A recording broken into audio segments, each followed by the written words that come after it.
Dystopia tonight.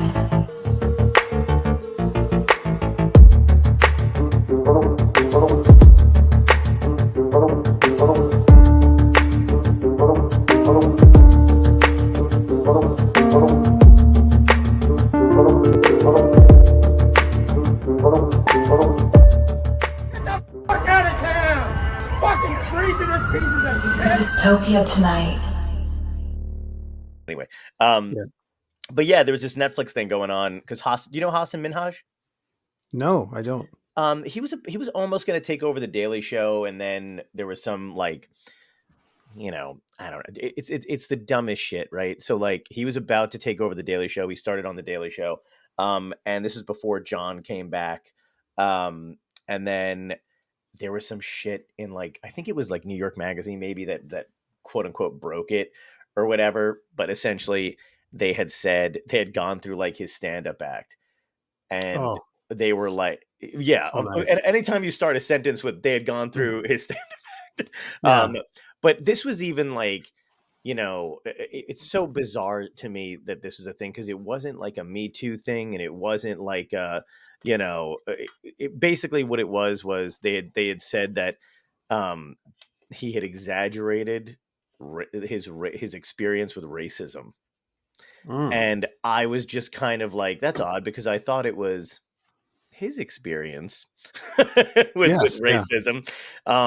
But I don't know what it was. And I honestly don't even know if it was the right or the left that wound up doing it. I think it was actually, which is sad that it has to come down to like one or the other, like, I don't know too, but like, yeah, they had done this thing, and it cost him the Daily Show. And it was this whole thing that he had to like go out and over explain, and like, then he eventually wrote his own piece in the New York Times about it. Like, it was so weird, dude. It was bizarre. Yeah. I mean, because comedy, everything you say is the truth, of course. Right, When you're exactly. doing a stand-up act, in order to make it what it should be and make the story compelling, you make everything exactly the way it is. It's so, isn't it crazy how like, I just don't understand sometimes the time we're living in, and like the misconception of everyone else's roles, whether you're a musician or a comedian or an artist of any kind. It feels like there is a like a complete breakdown of dialogue between fan and art, where like I don't know if you've been following like the Chapel Roan thing that's been going on. I like her. Yeah, me too. I know she's taking some time off, and I think Yeah. it was because she was overwhelmed by inappropriate attention, perhaps. That's what I Bingo. know. Yeah, Yeah. exactly. And like, that's the weirdest thing to me, where like, it's funny, I was talking to Glenn Phillips about this the other day too, because Mhm. we were just, I don't remember, but we like, it wound up coming up in conversation, but we had just decided, because I was like, I always know how comedians feel, and I'm learning, like, as I get to talk to all of you guys all the time, like musicians on the other side, like artists basically almost feel the same way about stuff. But like, Mhm. we have this relationship with fans and that kind of culture. But we also just still are very much like, yeah, don't fucking tell us what to do. You know what I mean? Like, there's that. That's kind of why all of us got into these bags, is that Yeah. it was a chance to not be told what to do. Thank you. Yeah. That's such a simplified, but that is absolutely true. Where it's like, it's not, we're not supposed to like do the 9 to 5, and we're not supposed to be, I'm not saying we should be trashing hotel rooms and biting people Motley Crue style, but I think, there's an element of what wanted to do that we didn't want to have like the typical lifestyle. And I Yeah. feel like there's more than ever, there's this thing of being like, no, you don't get to do that anymore. Yeah, there's more gatekeepers the more people you add into the equation. And when you're a young musician, especially coming out of first wave punk for me, or Mm-hmm. the man, as they used to call it, can't tell you what to do, and then you need this infrastructure to promote what you're doing, and someone in the infrastructure says, we would really like you to do X. Yeah. And you got where you were by not listening Yeah. by going with your instincts. And so, and now I guess now that everybody's backstage and everybody's part of your world, there are benefits to it, and then Mhm. there are more people who feel that they have a right to weigh in. Yeah, Yeah. absolutely. And that's a good point too about like everybody being backstage, quote unquote. You know what I mean? Like Mhm. I remember when like when Twitter wasn't a complete and total cesspool of a thing, but I remember feeling like that was a bad idea where like people started to feel like they not only had access to, entertainers that they loved, but they could demand a response, Mhm. like they deserved a response and they wanted them to answer. And then I just like this is years ago, but I remember Chris Rock being like, there was no point in time when I was coming up in the industry where I would have complete and total access to Eddie Murphy or or like, Yeah. Yeah. or whatever. Like now, Oh, obviously, but like he's like, there was like a and he's like, and people just assume now that they're like, yeah, because I see you and I follow you that I deserve some kind of response. It's weird. yeah, it is interesting. It's like everything that Prince did to be Prince was based on lack of access. Wow, yeah, good And point. anybody's mystique, or the fact that you could only even see these people in 3 dimensions moving if you went to the show. They weren't on YouTube everything they did all Right, day. Yeah. right. No, absolutely, dude, absolutely true. I'm like, you know, juggling this whole thing now. Um, well, first of all, I'm just complete experiencing complete and total burnout, which is like end of summer, like, Hmm. and I'm finally sort of like coming out of it, which like, and for you guys, you're on tour constantly, so like, it's insane. I don't know how you guys keep it together half the time, because like Yeah. I'm going out and doing stand up gigs or whatever, and like the social media thing is what I realize is absolutely causing most of the burnout because I love going anywhere. I like traveling. I like doing live Hmm. shows. And then I realized the thing that was destroying my soul was having to then collect all of what I did and then post it and Hmm. then post it the right way and then having all these other people who I employ but like who are like, oh, you should have done it or you could do it this way and put where I'm just like, Hmm. oh my god, this is Yeah. not what I wanted to be doing, and it's horrifying. It takes a lot of creative space. Hmm. And with the overload of information and the fact that you're staring at that thing in your hand or on your lap, uh, we all struggle with that. I think all the children who are in school struggle with that. Yes, Yeah. yes, absolutely. That's the craziest shit too, is like, we all my little cousins and stuff like that. Like I have some who are absolutely glued to their iPad and never leave it. And Hmm. then I have, others like restrict certain things a little bit more. And then I have friends who, um, have kids who they've never seen a screen because they refuse. So it's this weird thing of like, you don't want your kid to be that one who's like, what's a computer? But you Hmm. also like, you don't want them like, it's Yeah. such a weird, it's a weird fucking time and balance for that. Yeah, it is. Yeah. So I don't. So how's the tour been going, man? Like I got to see you guys when you were in New Jersey, and then you were like everywhere else after that. Like, Yeah. It's crazy. I feel like I'm triple dipping lately because and you wear a lot of hats and musically the things are connected. It's almost like we have this collective, mm, with the Stephen Page trio and Odds and Trans-Canada Highwaymen. mm, So I feel like I can go from one to the other comfortably because we are all friends and all related and have been creatively tied to each other over the years. right. But it does mean I'm on the move a lot, and it's good because in my day job situation, I do music for film and TV, Hmm. and during COVID, which everybody seems to have forgotten, Yes. uh, 100%. not forgotten because they're still getting it. It's so fun, Yeah. Oh, it's such Yeah. a surprise. Oh, I got COVID. Yeah, Yeah. cool. But uh, during it, we couldn't work, as live musicians. And so there was this backlog of things you owed to somebody, that you were supposed to be somewhere that you couldn't go to. And so you needed to do that as soon as the world opened up a bit. Mm-hmm. So it was busy that way. But during COVID, I was working hard on film and TV stuff. And so I thought, oh, when this gets going, I'm just going to do one thing. I'm not going to do that thing. And Right. then, but instead of doing one thing, I did three things. Yeah. I know what you mean, man. Yeah. And it's yeah, it is a weird thing. It was so exciting coming out of COVID. Like, I don't know. I knew there was going to be like an inevitable crash, or Mhm. like, but I do like, it's kind of a thing now. I realized I'm kind of chasing a little bit, where like I did so much after we were like vaccinated, and it seemed like, the numbers had dipped and whatever, from like, going back on tour and doing a bunch of other shit too, but then also seeing literally every band I think I possibly Mhm. could, who, Yeah. and some of them were like, we haven't toured in 15 years, but god damn it, we're back. And like, you were Yeah. like, I have to go to this show. And then now it's like, Yeah.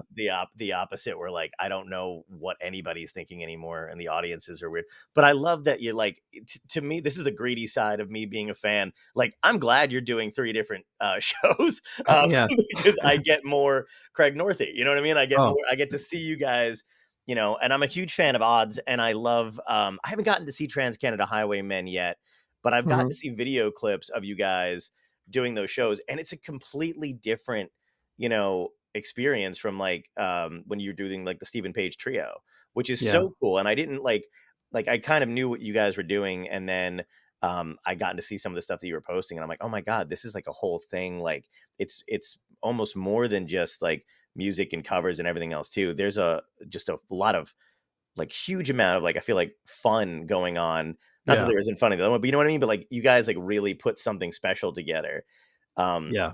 do you feel that in like the audience response? Like, I mean, I'm sure you have crossover with like fans and stuff like that from Odds, and then also from like Stephen Page Trio. But like, Yeah. yeah. There's certain hot spots where everybody knows what everybody does in the band. And Mhm. to describe to the listeners, it's basically for Canadian guys who were frontmen or are frontmen in bands that people would know from the 90s, was where most of the hits were aggregated. If you go Right. to our Spotify, yeah, there's stuff for the next 30 years, Mhm. but in that little window, those are the ones that get all the hits, Yeah, yeah. Yeah. all the plays. And so up here, it's kind of like playing a mixtape from somebody's college dorm for them, and having your own head and body there to Mhm. do it. And with those four people, we just mix it up so that, hence the name, the Highwaymen, of course, the lift or the allusion to Yeah. America's Highwaymen, Mhm. legends.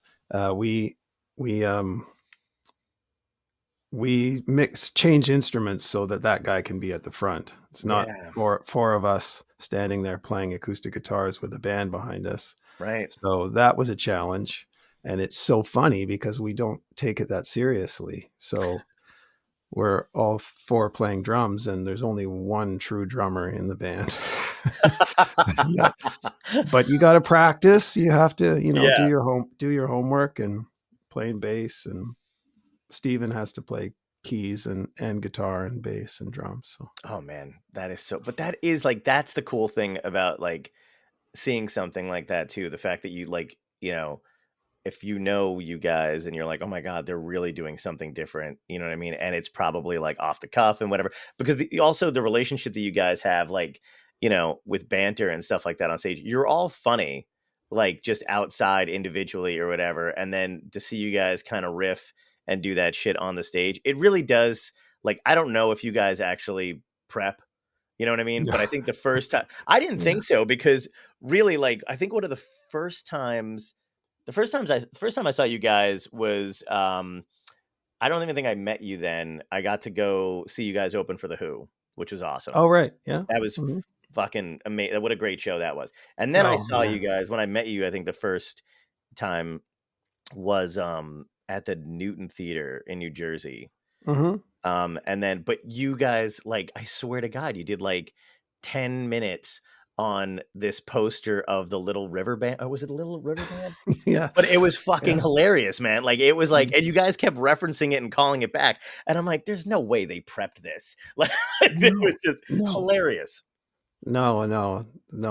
There's no prep allowed, especially Stephen Page Trio. If you get caught prepping for something or having a bit, uh, no, it's not happening. The other person will destroy it. Oh, Uh, that's great. but uh, in the Highwaymen, we have lots of discussion about what we're going to do next because we Mhm. and what might be good. But Yeah. then if Chris Murphy is involved, then it's going to be off the cuff, and you're going to have to respond to the um, the jibes, Oh, that's the awesome. jabs. Yeah. First, yeah. I mean, that makes me, as a comedian, it makes me a little annoyed. Because I was like, God damn, they're effortless at this. This is so upsetting, and they have each other. They can bounce off Well, each other. you build a show. If there's something that's super funny, I think that the person's going to remember to riff on Yeah, it. totally. It's never going to be the same, but it's going to be riffed on. Yeah, absolutely. And the one of the first singles I think you guys dropped was Andy Kim's Yeah. "Rock Me Gently," which I Hmm. honestly I was like I listened to it and I was like I think I might like this better than the original, which is very rare for like a cover song, whatever. But you guys like you're not doing anything like you know when like somebody does a cover and then they like bring the tone. It's almost like those things you see before like a super serious like Marvel movie or whatever, where you're like they'll take like a happy song from the 80s and then slow it Yeah. down Yeah. and you're like, this is Yeah. scaring the shit out of me. What the fuck is going on? But you could Yeah. like, I feel like you guys paid like a great homage to that kind of stuff. What's the like, how do you guys, when you take on a song that you really love like that from an artist that you kind of admire and respect, like, Yeah. is there, um, is there a whole bunch of conversation going into it? Is there somebody like, how do you guys split the ideas? Like, oh, maybe we should do it this way. We could add this twist to it. We can change a thing here. Like, We said we just do it the way we would do it, which would mhm, be all the songs were selected because we loved them. And yes. usually we loved almost everything about them because they were ingrained in us at the age of 6, 8, 10, 12 years old, you know, depending on which ages. Some of us are older than the others. Mhm, But those are ingrained in us. yeah. So we're just playing what's in us, instead of listening too much. And so it was a COVID record, meaning that the covers record we did for the uninitiated. You can go watch the infomercial on YouTube. It's 17 minutes long, and it's really why we did it, Wow. so that Chris Murphy could make this infomercial. Um, we shot it on green screen in the place they shoot the Naked News, and Oh, and we had 6 hours, and we wow. had to play every song on the album in pieces and do setups. It was so funny and so fun. Oh, We were that's awesome. exhausted, and the backs of our heads hurt from laughing so hard. But we did covers of Canadian top 40 songs Mhm. on what would be a KTEL record back then, which was a Winnipeg company that put out these compilations Cool. that sounded terrible because they crammed 68 songs on one LP, and had these garish pop art covers, Right. cover art. And so we made a riff on a KTEL record and did these songs that we loved, that Andy Kim song being one of them. And I mean, you got Stephen Page singing it. Yeah. So it sounds like that. It sounds great. He just can do anything. But we kind of kept it to our possibly power pop sensibilities and took out a lot of keyboards and added or strings and horns and used guitars to create those same string and horn parts and did it in isolation from each other. So you had to Wow. kind of trust what was laid down first and sent to you Mhm. and then add to it in a sympathetic way. And I think we all kind of think the same way about music. So Yeah. it worked out just fine.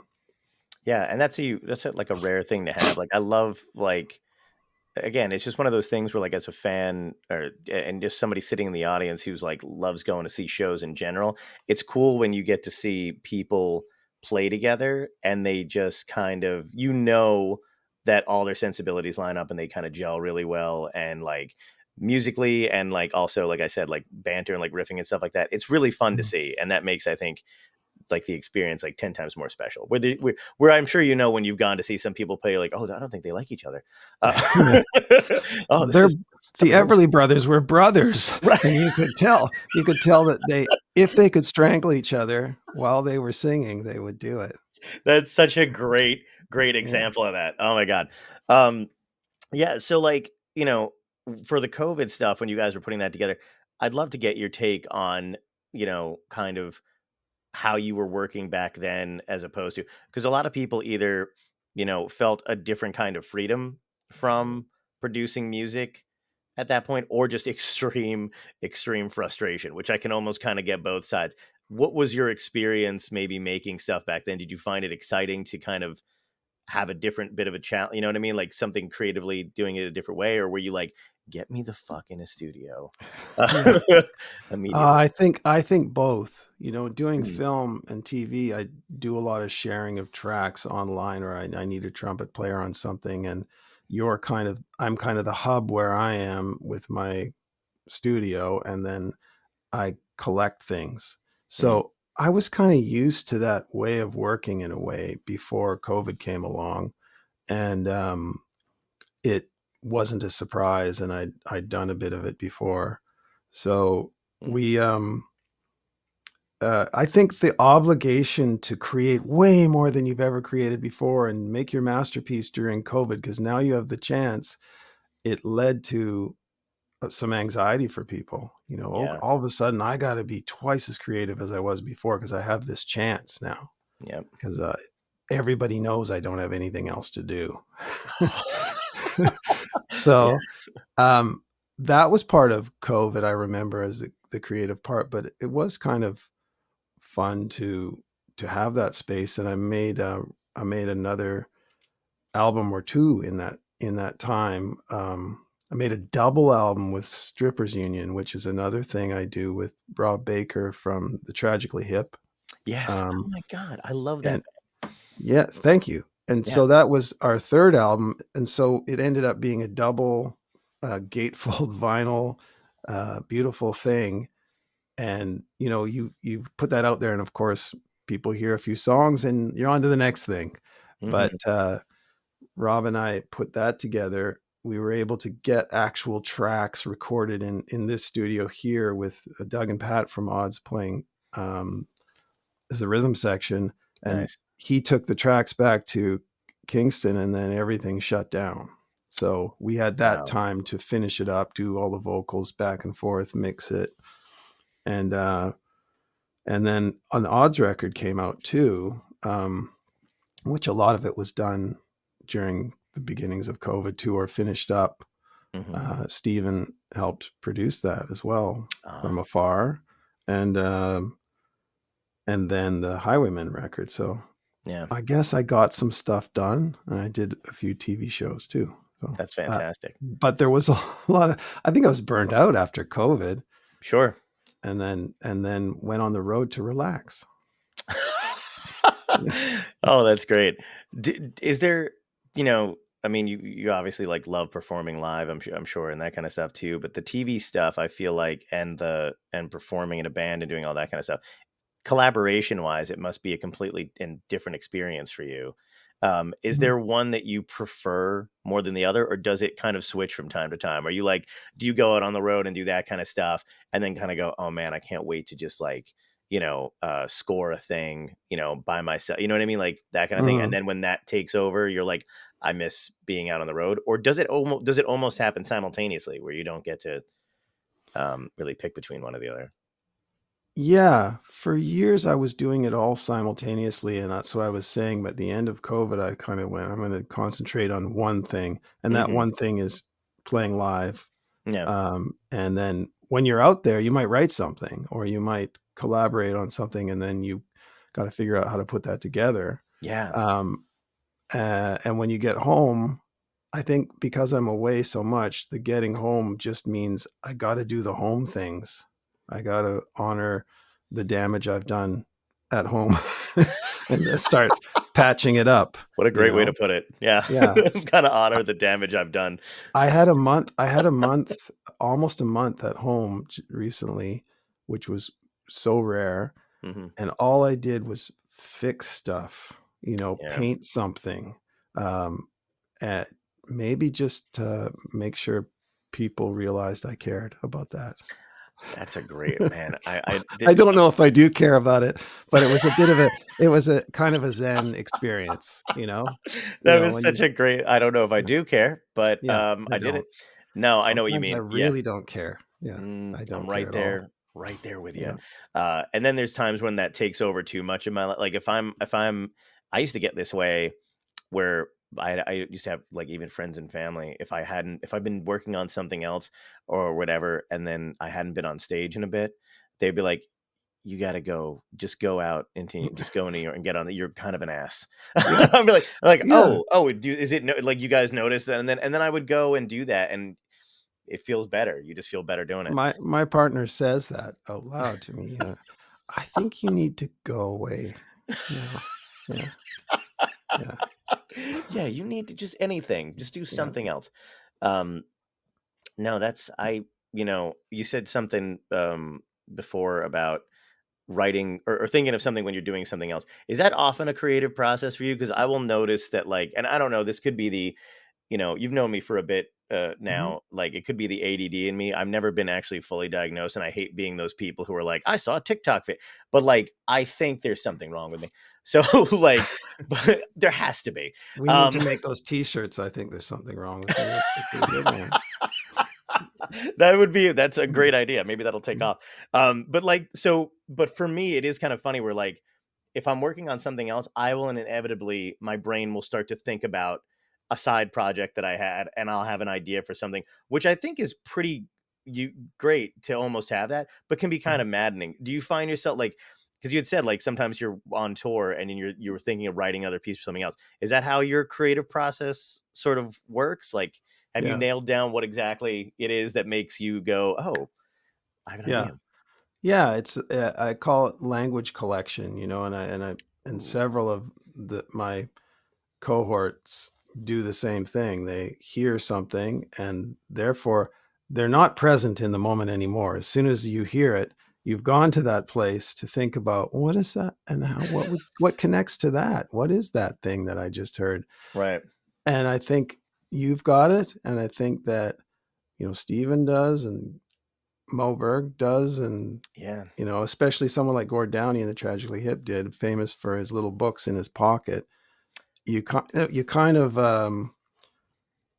you go off into that space, and I think that has been as long as I can remember. Being in school was more about what I wrote in the margin of my book or the doodle I made while the teacher said something. I went, oh, I get an idea from what they said. So really I was learning, Hmm. but I was learning how to be imaginative, I guess, or I was learning Yeah. how to go to my own place with their idea, which didn't always mean that I did really well on the thing I was being asked to do. But it, like I used to call university, I didn't see the point of actually finishing it, Hmm. but I did see the point of it being an idea factory. Yeah. Wow. So I love that you just said that because I don't think there's enough conversation around different types of learning in school. I mean, there's definitely people who touch on it and have kind of brought it to the forefront. But like, I had a teacher who I, to this day, I'm still in touch with, and I love her and her husband. I had them, I think, probably not to to their detriment, because they were I had her junior year for honors English, and then you could take whatever you wanted senior year of high school. I don't know if it was like that for you guys, but like, so senior year you really just got to kind of pick, Hmm. and then it was not a good idea to take two Englishes, but I had the opportunity to have her husband for an honors English class, and then she taught a very specific world lit class, and I was like, I think just for my soul, it's probably a good idea to have them both. So I Yeah. did. And I think most of my friends, we talk about these particular teachers because they shaped who we are in a way that, like, we're very lucky to have Yeah. had this experience. But I remember kind of what you just said about drawing in the margins, because at one point, and this is, I think, a great point about a good teacher. She somehow zeroed in on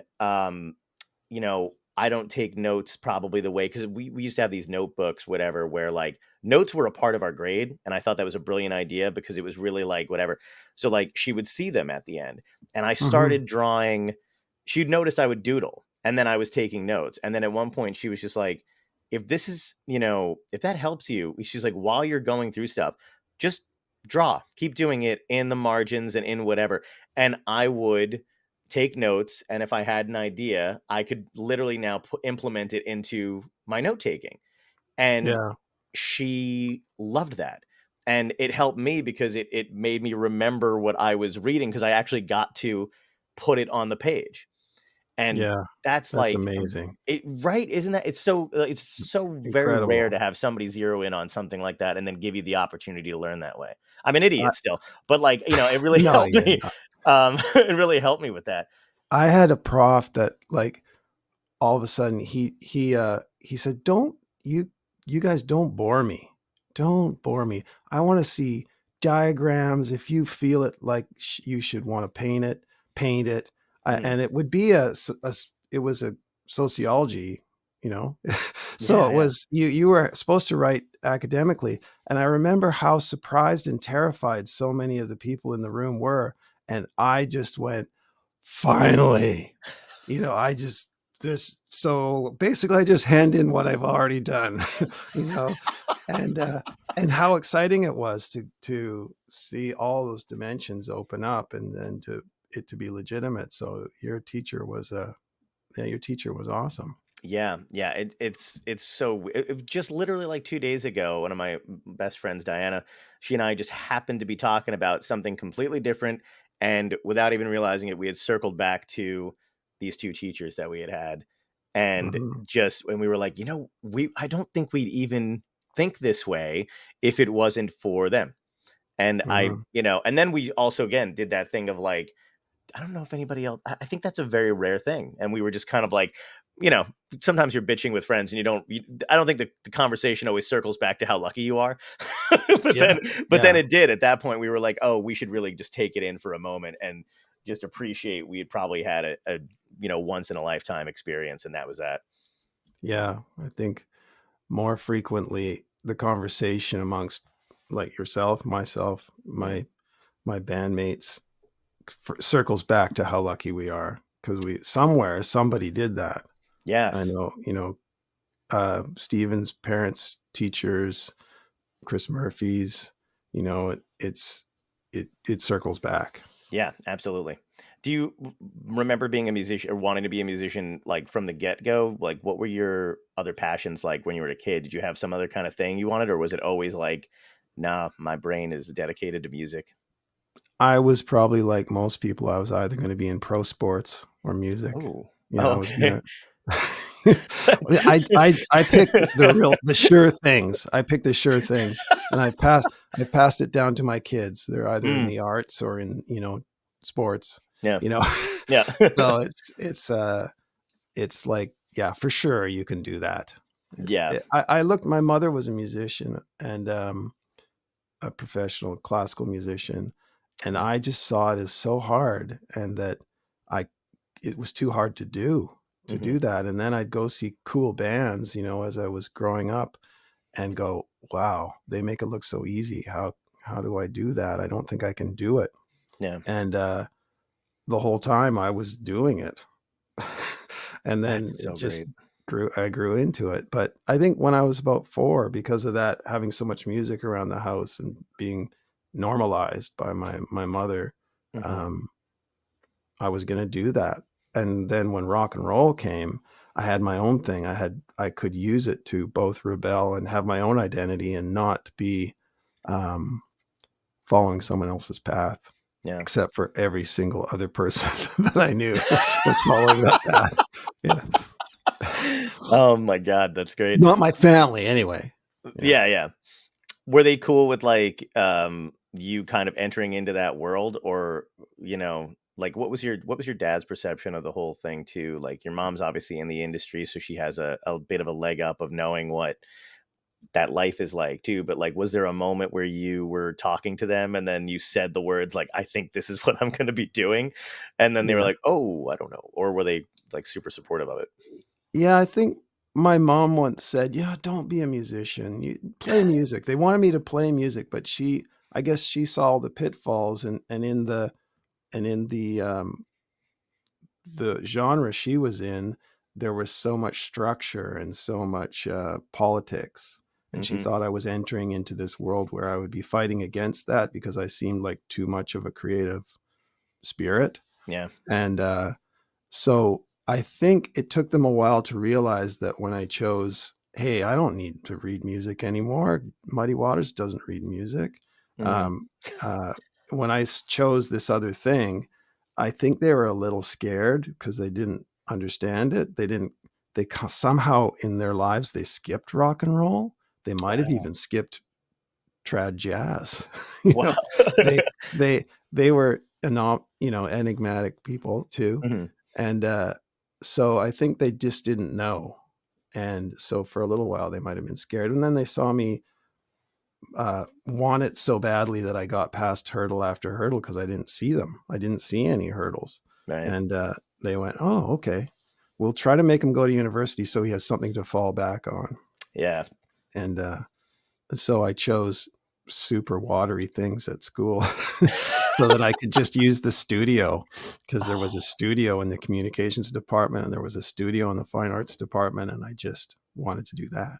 That's brilliant. Was there a point in time where they got to really see you like excel, where they, because I'm sure your parents are always, everybody's parents are always worried about whatever they're doing, and then you have these highs and low points. But do you remember a specific point where you felt like, oh my God, they can see me, I'm succeeding, and they can see me succeeding, where you just felt like it was over? You know what I mean? The worry was over. Was there a point? I don't know if parents stop worrying, Yeah, that's but true. they're not anymore. They're not worrying anymore. No, that's good. Um, they both have, they don't really have that in them anymore. But I guess when I made a record, Oh, you know, nice. Yeah. yeah, because that's a magical thing Hmm. that doesn't happen often, especially in the classical world. My mom's on lots of them, Hmm. but she didn't initiate it. So Did you ever seek advice? Like, I imagine it's kind of hard for parents not to give advice when they're in the same industry they're in. So, was your mother ever like, "Oh, you know what? Why don't you?" Or did she just kind of let you do your own thing, and vice versa? Like, she absolutely, when it was out of her realm, let me do my own thing. And then later on, um, when I was making records, I could hire my mom and her friends, and they were on the records, and I could go to her when I got into composition again and started to use the tools that I had as growing up in classical music. What I had learned, I had to go back. I had to go back and relearn when I was working in film and TV and had to communicate with people to get orchestral stuff done and things. I could go to my mom and go, oh, Mom, can you help me with this? And go over there and clean up some bowing on something and some dynamics in a piece and write it out so other people could understand it. And my mom was just so great. oh, that's so like meaningful. Like, you Mhm. know what I mean? Like to be able to have that kind of connection and bond afterward, and also just to be able to hire your mom at a certain point, like, Yeah, to do stuff like that. That must have been so much to her. I think it really did. It meant more to me probably. Hmm. Yeah, Yeah. absolutely. Oh man, that's such a great experience to have. Because like I always imagine, like for me and my friends today, and I think probably for people who are younger, like we, my generation kind of grew up like in between like tech. So like I Hmm. still remember, um, whatchamacallit, cassette tapes. The thing I Yeah. almost just couldn't remember, the cassette tapes, and that kind of stuff, and then not having like AOL or anything like that, or like whatever, and then kind of growing into it, which is cool. But you still had that, like, there's still a weird connection to, not a weird connection, but like I think our parents were a little bit more helicoptery, whatever, whereas Hmm. opposed to today where they definitely are. But like, for you guys, I guess, or whatever, like, I think most people just kind of pieced out, like, or Mhm. they were like, that's it. Your parents had no idea what you were doing if you were going into the arts, and you just kind of left home.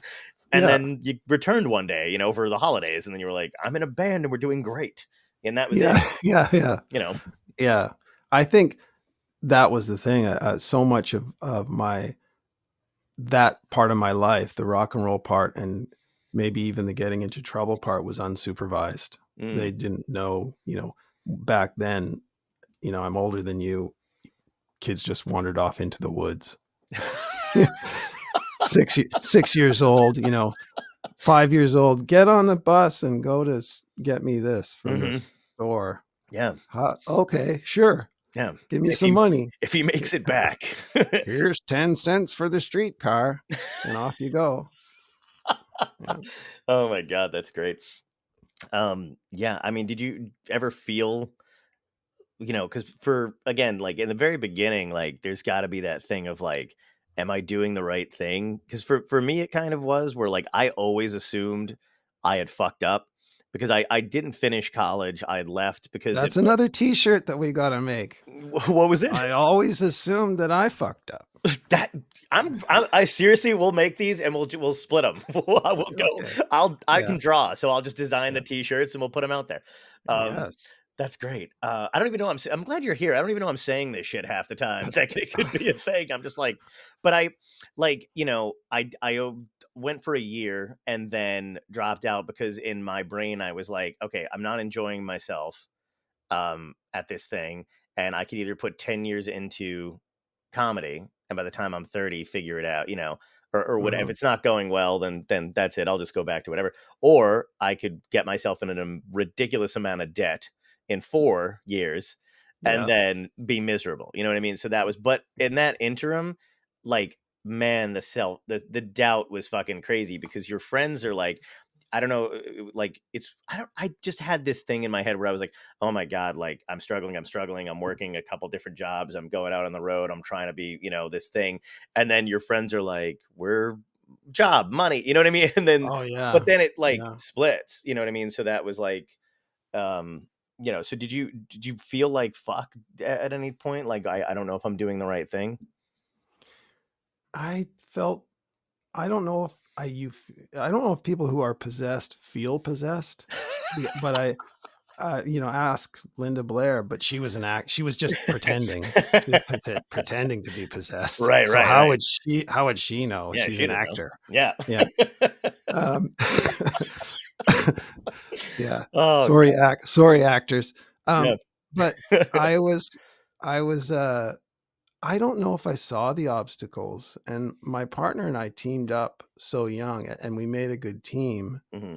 that in the adult part, or the early adult part of life, we were kind of had each other's backs. If someone was running out of money, the other person was pouring it in, and both had something that we were really into that we were working on. So I just saw it as, hey, Fantastic. there's no other options. There's no plan B. That's I great. tried the plan B, as I mentioned earlier, Hmm. and I finished it. I did enough that my parents were satisfied with that. Yeah, yeah. But I I really only felt that I was going to do that, and you probably did too. Yeah. To get you through the 10 years, Yeah. um, you just know the dimensions of your being that you can apply to it, and you apply them. And if you have you come across worthy collaborators. In my thing, it's kind of hard to do what you did. I needed other people, Right. and I needed to, you did too, Yeah, yeah. but to be stand up, it's a very solitary, and probably, I think, one of the hardest things in the world to do, what you did. Yeah, I didn't see that for me. I probably think I had an easier path because I found worthy collaborators at the right time. that's I it is a weird thing where, like, I did eventually feel like I did the right thing. And I remember those times of like, oh my God, I really love this. And but it snuck up on me because I don't think I was actively trying to feel sorry, anything particularly like whatever. Like, I just remember at a certain point being like, oh my God, like I've already done so much. Like whatever you've done is kind of behind you, and you didn't take a second to turn around and look at it. And then you Mhm. are where you are suddenly. Yeah. And that's a kind of a cool thing to feel and to just be aware of. But like, to your point too, where like you were saying you had like these collaborators and stuff around you. I do remember being like, oh man, I don't know if anybody quite understands like, the things that I was using to hang on to. So like for me, it was like opening for somebody, Yeah. particularly big. And I was like, Yeah. this is a fucking awesome thing. And it was hard to kind of explain to people, or if you got your name in the New York Times or whatever it was, you know, I hung on to that shit and it carried you like Yeah. extremely far for some reason. You know what I mean? Like I would, in spite of like, I remember so one of the earliest things I did that I was like 3 years in, which is too soon, by the way, but like 3 years in, and I got to open for Jimmy Fallon before he took over for Conan on late night. So not even like the Tonight Show shit. He was just, Mhm. Conan was moving to Tonight Show, and Jimmy wanted to go back out on the road and do some stuff just to kind of, prep for it and get his name out there or Mhm. whatever. So I had developed a relationship with this club, and they'd had me open for him. And dude, and I was still working a part-time job at a library, which is another whole, that's the weirdest contract, So like very quiet atmosphere, very loud. So then that happened, but like that, I think that carried me for a very long time. Uh, Absolutely. and do you have like, moments like that too, where like you open for a band or you were doing something like, or even just a compliment too, where you like that, where like, another somebody you respected was like, hey, keep going, Yeah. or not like the Fonz, but I don't know why I did that. Absolutely. Yeah. That's the carrot, as they say, the Yes. carrot dangling in front. Like every one of those is a little, the little mini carrots, uh, Yeah. dangling there to say, there's something in what that person said about what I did or their reaction to it that is the important thing. Yeah, so oftentimes people can give you compliments like, "Oh, you have really good song structure," Yeah. and you go, "Okay." It doesn't do anything because that's not as important as someone saying, "You made that thing made me cry. That thing made me shit my pants. That thing." Whatever reaction, it's an emotional and a visceral reaction to what you did. Or I Yeah. laughed so hard that like I threw a glass of red wine on a cop. I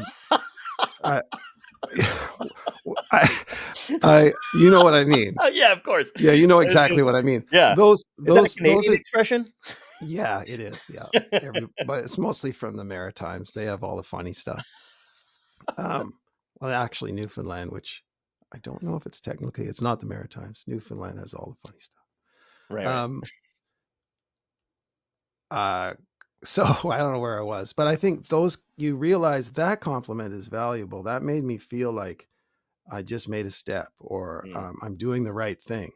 And so you learn what they are, and you learn why one doesn't fuel you, and those little things like the good gig or a really cool band asked for you to open for them or Yes. something like that, rather than you fighting to get the opportunity. God. And Yeah. then you realize, oh, well, maybe we are seen as peers. That's really cool. Mm-hmm. And yeah, building it and that community that you're building with Jimmy Fallon and with all the people you meet, Yeah. and feeling like you're part of it, Mm-hmm. that carries you. You're Yes, part of it. absolutely. So now you can do it. I have a tendency to forget that kind of stuff, and I don't know if that's inherently a performer thing. Like everybody kind of experiences that kind of thing, but like, there's times when I either have to remind myself or somebody else on the outside will remind me I have a peer group and I've been doing this for a while. I don't know what that is or why, or maybe it's just, the natural mental insecurity of an artist or whatever it is. But Mm. I know what you mean. Like, it's so weird to me that like there's this thing where like it is very important to us to be acknowledged and to have this peer group and to in ourselves go, I've developed this community around me that's there. You know what I mean? And that like even with like the MS benefit that I do or whatever, like in spite of the fact that I've been doing it for like 4 years now, Mm. I will inherently forget. And then every year this dread washes over me. We're like, oh man, what if people like, this is Yeah. for some reason, if it's a farce or I didn't, I got lucky. And then it starts to come together and I'm like, oh yeah, like this is nice. You know what I mean? Or whatever it is. I don't know if that's going to be for the rest of my life that I constantly forget that shit, but it's there, like it's. Yeah. I think there's a percentage of artists that don't feel this way, but Mm, mostly I think we all fight imposter syndrome at all times. So you yeah. need that balance of somebody telling you, hey, no, that was a good idea. Or you do this thing that is unique or Yeah. whatever. You need somebody to do that every once in a while because I must do something unique because I know I'm not as good as, as so many people that I admire Yes, in my mind. absolutely. So I'll take unique. That's okay. Yeah. Do you have Yeah. at 100%. Do you have like, and you don't have to like, if you don't feel comfortable talking about this, because some people don't like it, but like, do you have like, what are your coping mechanisms, if any, that you have when you are feeling depressed or going like, is there stuff that you developed over the years that stops you maybe from going too far, into Mm, your own head? And again, the only reason I say like you might not want to answer is sometimes they're very personal to people, and like I know that they don't always, they go, if I talk about it, then it might not work. So like, yeah. and I always respect that kind of thing. But like, if you don't mind, like, do you have stuff where you're going, oh man, I can see myself headed in a different direction? And usually it happens to me after the come down of being on tour, like on a thing where you get that Hmm. alone time. So Yeah. like, do you have things that you have in place? Like, what are the structures you've kind of built? Wow. I didn't know it would go here, but I'll um yeah, I have a lot of I probably interdimensional existential angst. Hmm. I really struggle with that at times, and I would say constantly I go into that place where I don't know, and um, I think family, the support I have here, Hmm. the fact when somebody knows you well enough to notice it's happening Hmm. and weighs in and goes, "Hey, what's going on? Let's do this," Yeah. and pushes you to do something outside of it, and then you work your way back. And people deal with depression, people deal with all kinds of things, and I think it's not unique at all, Hmm. almost 100% to people in the arts. Right. Um, so yeah, um, I don't really know how to answer the question fully, Mhm. No, but yeah. but I think it really is about understanding. And at this late game, especially when you're, uh, I've crossed the 60 line, you Oh. start losing you start losing soldiers beside you as you Mm. walk through the next thing, and you lose your friends, Yeah. close friends, and you realize that all those people around you are your support because you don't have the kind of you're a freelance worker, you're a gig worker, you don't have all this other stuff set up, you didn't pay into a pension enough, you didn't do all this stuff, so Right. you have those people, Yeah. around you. So Oh. that's probably where I get out of it, you know Yeah. especially, and it's like saying I'm triple dipping with these people and going out on the road with them, but I don't. Every time there's an odds gig on the books, there's a Stephen Page trio gig, there's a Highwayman gig on the books, I'm up. I'm ready to go. Yeah. I'm excited about seeing those people as much as doing the gig.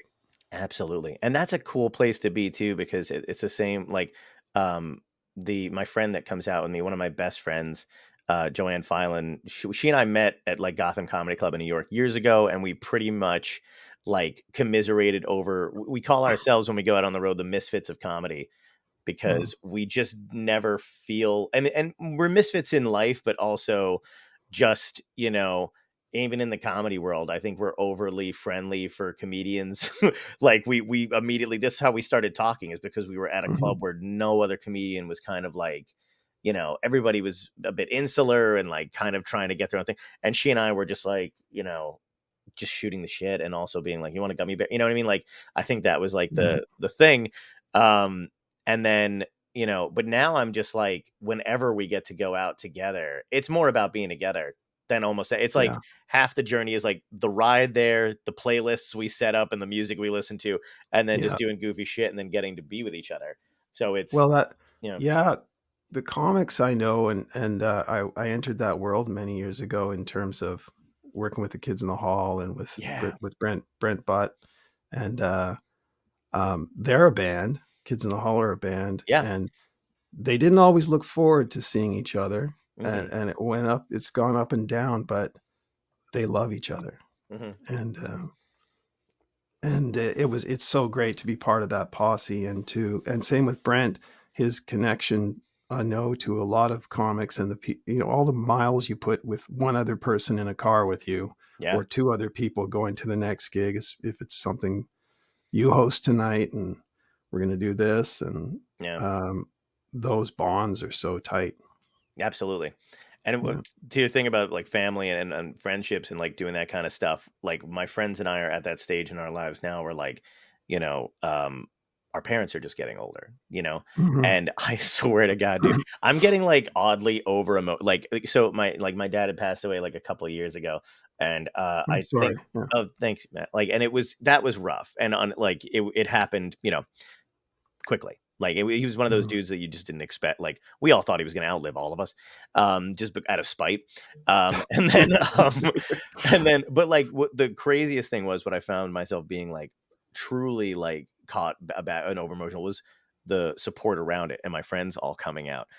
That I was just, you know, I was like, oh my God, you know, just like a Yeah. ridiculous, like I was like, where's this coming from? Who are, you know, but we all are now experiencing that kind of thing where Yeah. we're just like, God, am I like, am I breaking down? But it's like, no, it's just, you forget that you have that kind of support, and it's nice to be reminded of it every now and again, you know, even though Yeah. it's coming out of tragedy, like it's, you know, it's Well, weird. their lives are changing at the same pace usually. Yeah. If you're if you're with a cohort like that, so they've got an inkling that this is happening in my life slowly and at another slightly different rate, Mhm.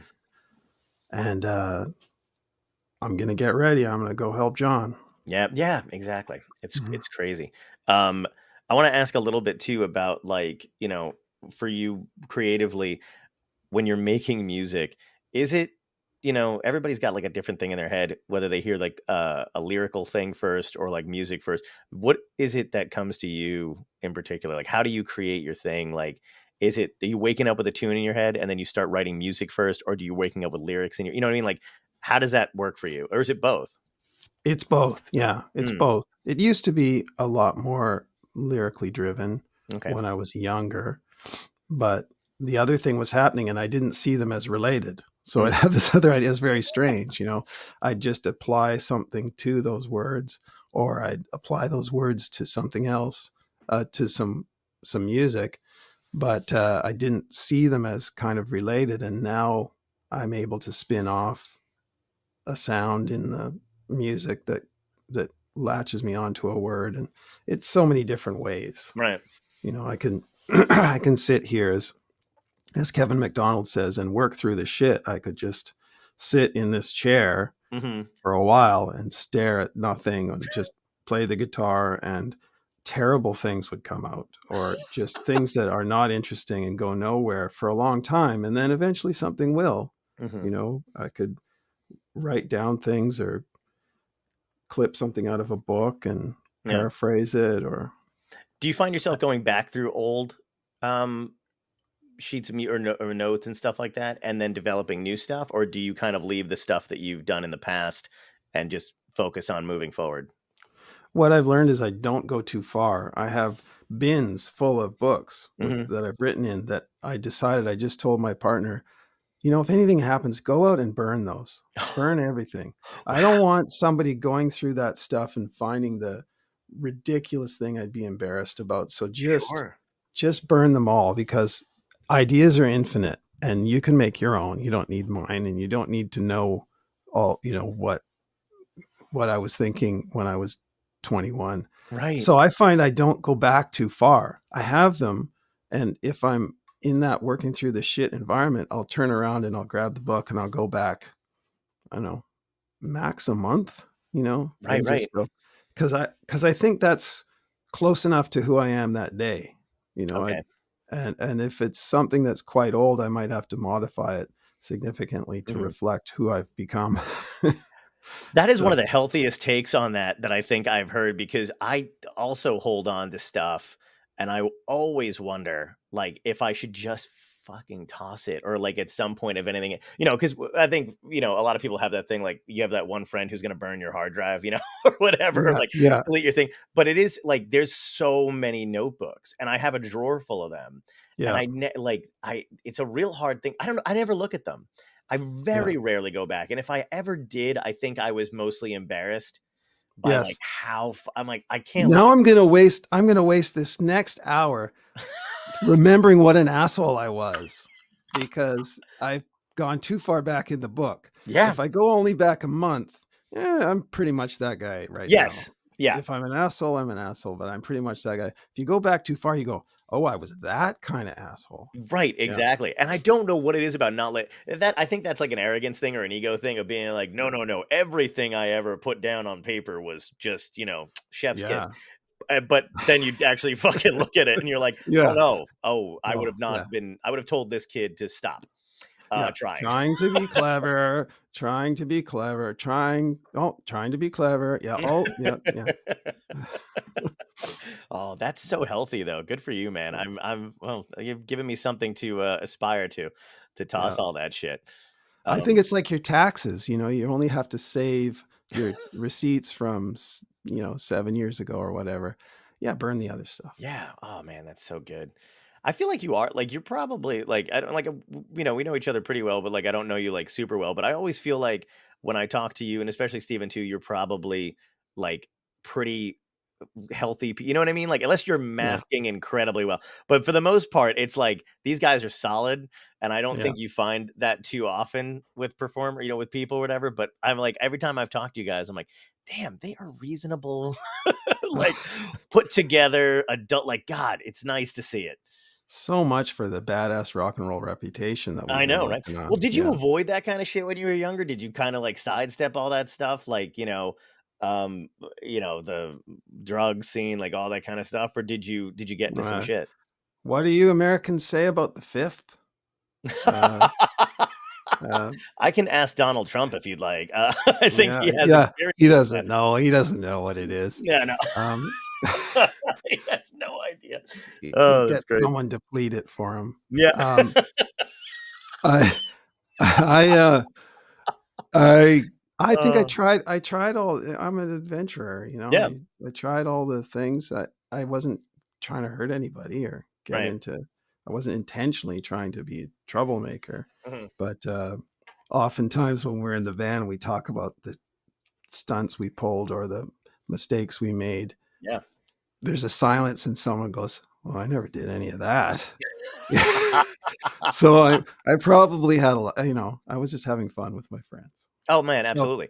yeah. It's such a weird thing where, like, I think that we were talking about it earlier too, but like this, the picture of like what it is to be an entertainer, an artist, or whatever that has changed slightly. Like, I'll listen to interviews with other guys. Like, I think it was like I don't know if it was Liam or Noel Gallagher or whatever, but he was kind of shockingly, Mhm. complaining about like rock stars today or whatever being too corporate or whatever it is, and like the reason Mhm. why. And it's kind of funny because you do see the point a little bit, but basically he was saying like you know Liam and I are drunk on like a Tuesday. You know what I mean? Mhm. And they don't want that, anymore. Like, we were making good shit, but nobody gave a fuck because we were doing this anymore. And now you've got like whatever it is out today, and they don't do that. And Yeah. I get like it is kind of funny because I think for everybody in the audience that was like the dream. Like you would see these guys and you'd not want them to destroy themselves, but it was so much fun to see an artist that you loved kind of, yeah, maybe they were drunk, maybe they did come out drunk, Yeah. but they still performed the show and they crushed it, and you wanted to live that dream while you were working your 9 to 5, and it was nice to have. And then Yes. now everything's kind of shifted where it's like, I hate that I'm being fed. You ever see somebody now and you feel like, oh, so and so got in trouble doing a thing or whatever, and it's not that bad. And then you Yes. also feel like, how many people manage this thing at the time because they're getting ready to go? That Yeah. sucks to me. But Yeah. I don't know if it's any better or not. You know what I mean? Like, I don't know. Or yeah, Yeah. At a certain point, a dear friend of mine was crucified for something that he did that wasn't that bad. exactly. at all that Absolutely. everybody did and Yep. everybody was doing. And I just, I think people like to see that sense of abandon, as I think you just described it. And Hmm. I remember we had a shtick that we did in Odds where we were moonlighting as a phony British invasion band in a club on Granville Street in Vancouver. We called ourselves the Dawn Patrol, and we we had wigs and glasses, and we did not care about anything, but we did the music really faithfully from that Hmm. sort of first British invasion. And we took liberties with the lyrics, and the between song banter was what it was all about to us, and berating ourselves and the audience. And so it got this huge college appeal with kids showing up for Abuse the Band night and stuff like that. And it was more about people who have gigs and jobs and going to school and stuff and are worried about stuff. They wanted to see somebody right in front of them who just did not care and was Yeah. just going for it. Yep. And I realized later that that was really the appeal more than Hmm. anything funny we said or how well we played. It was that they were now in this environment where they could cut loose too. They had Yep. license to do it. And um, I think, thankfully, that's just how everything I've done since then has been. You know, I Nice. feel that way. Whether it seems composed and articulate to somebody Hmm. doesn't mean that I'm approaching it that way or Right. that anyone on stage is doing that. Yeah. It's Yeah. it's one of those things where like I find it interesting that people have removed that as a coping mechanism. You know what I mean? Like there's a reason why comedy is done, in a basement of I think that's even the essence of, music or any kind of art is like it's funny because what is upstairs is the fine establishment restaurant, the face of it. And then you walk downstairs and it's, abandoned and debauchery. And that's the whole thing. And for some reason it's flipped a little bit and maybe it's the pendulum swing shit where like, it'll eventually come back and probably course correct itself. But like, I think people have forgotten for the most part that like being in a basement, being downstairs, listening to comedians or music or doing whatever that kind of thing is a coping mechanism for a lot of what the world has to, offer you and is usually coming down on you. So for an hour, you do get to Mhm. listen to shit that you probably wouldn't say in the office or, you would whisper to something. And I think like, in a society, you need that. Like people Yeah. need to be able to fucking have that kind of thing. And that's a part of a release. And I don't know what it was or what exactly happened, but people really flipped on that and they don't, they'll be like, oh man, you can't say this and you shouldn't do that. And whatever it is. And obviously there's like, the Trump side of that kind Mhm. of shit where like, we all know what's wrong and what's not. But like, Yeah. there's the other side of it where it's just fun and kind of reckless Yeah. abandon. And that is part of coping and dealing with it because you need a place to go to release shit. Yeah. And I think that they know that when they seeing a performer that somebody up there is walking the tightrope. Yeah. There's anything could happen. It doesn't Mhm. matter if you're going to see the slickest production, the Book of Mormon on Broadway, or um, I don't know if that's that good example of slick, but uh, something where it really has to hang together with a lot of people and a lot of moving parts. Mhm. It ups the stakes and it makes Yeah. it exciting. It makes it exciting that something could happen, and people want to see that little glimpse of humanity where it derails for just a second. They Yes. love that, and they missed it during COVID, or they missed it, that experience, and Yeah. they're back seeing it. They're back. Live music is great that way, Yeah. you know. Absolutely. That is, Yeah. yeah. I mean, I think I've gone to more concerts and more shows post COVID than I probably ever did before, which I would do like every now and again. I would make sure I went out to see a show.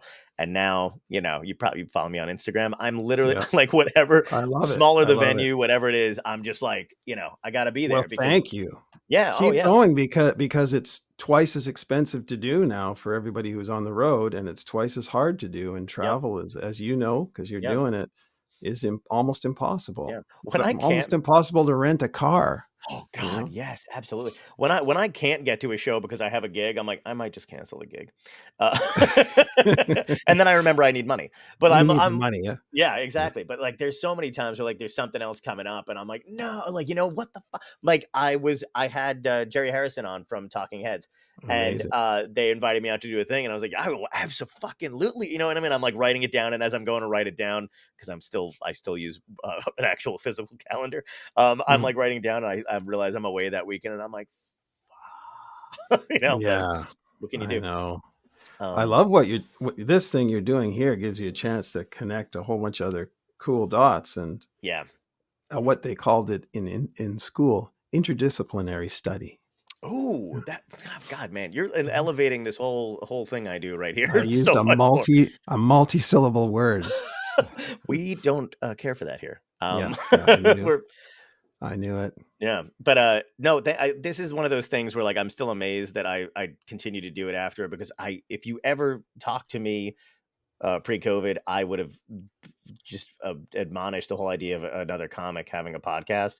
But then this is the thing that kept me sane, during it, and also I think is keeping me kind of sane even afterward too. Like I need, like I love this, I mean, not to, Yeah.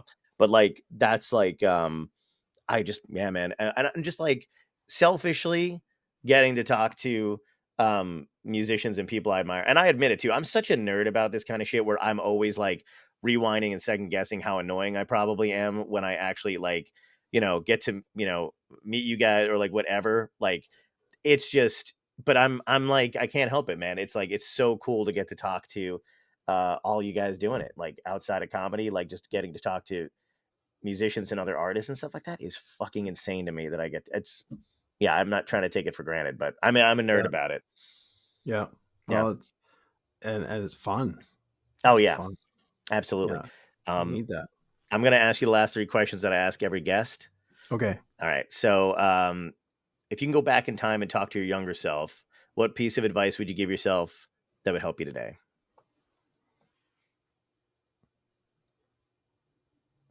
Mm.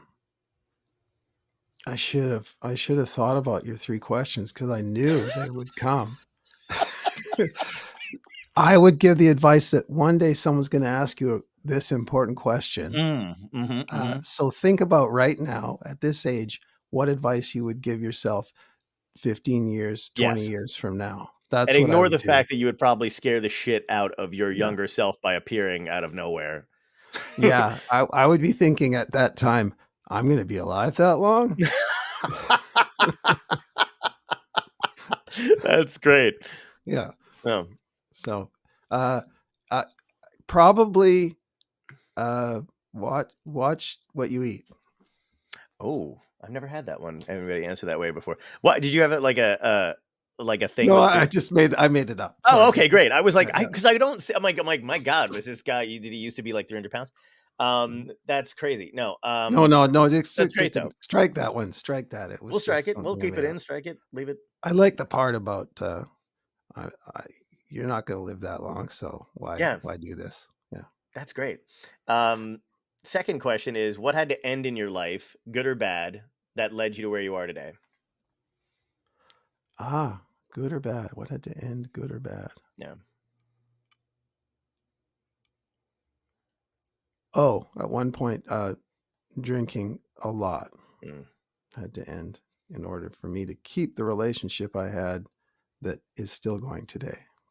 Do you remember what the wake up call was? Hmm. Her telling me that she would leave. Yeah. Pretty It on the nose. actually it actually happened while I was awake. It wasn't even a wake up call. It was the middle of the night. Yeah. That'd be great if there were literal wake up calls. Yeah. Yeah. Yeah. The only way This we is can talk to this person. this is your wake up call. Keep drinking. I'll stop drinking. Oh man, that'd be a great service, an app for Yeah. that. Hey, Yeah. I need to send this to somebody, but I don't want to tell them. So can you just Yeah. ring them at like 4 a.m.? Yeah. I think we created a great new service. Yeah. Third question ties into the show. So, it's Dystopia tonight. And it's like a twofold question kind of thing. So you wake up tomorrow, you find out everybody's last day on Earth. You got 24 hours left. Mm-hmm. What do you think in your mind you would either like to be the cause or would be likely the cause? You think it'd be like, you can pick whatever, or make something up, comet, political collapse, zombies, aliens, whatever it is, but that's the thing you're enduring. And what's Mhm. going to be your epic death? How do you want to go out? I think a comet hitting everybody at the same time would be good because we'd all be huddled in a mass together Hmm. and hopefully smiling or having, a party, and then just Nice. get hit by a comet. And Beautiful. and the idea is, I know we've seen the movie, the Don't Look Up. Hmm. Don't look up because Yeah. that's really gonna make everybody uptight. The first Uh-huh. person to look up is gonna do. So maybe we'll get a tent like that is like a scrim so you Hmm. can't see above, Yeah. and we'll start the party. We'll all be together, and then it'll just hit us. Beautiful. Yeah. You know what I But love I too? think that tent thing, maybe Canadian Tire, we gotta go down there. I'm just trying to think how big it has to be Yeah. so nobody can look up. You know, what'd be great too is if the underside of the tent just had a clear Yeah. sky. So if you That's did true. happen to, it was Yeah. just like painted over, like whatever it is. That'd be nice. Or a giant happy face. Yeah, exactly. Yeah, Yeah, that'd be great. Ad for Prozac right at the end of the whole thing. It's just a yeah. fucking Prozac ad. Oh Yeah. yeah, I Yeah. should probably take my pills. Yeah. That's great, dude. Thank you so much for doing this, man. I love talking to you. I literally could have gone for another 3 hours, but I know everybody's got shit to do. Yeah. I But think with thank my you. dynamic monotone, another 3 hours would have really taken a toll on people. This has been great, man. Thank you so much for doing this. Thank you very much, John. Thanks for asking me. Of course.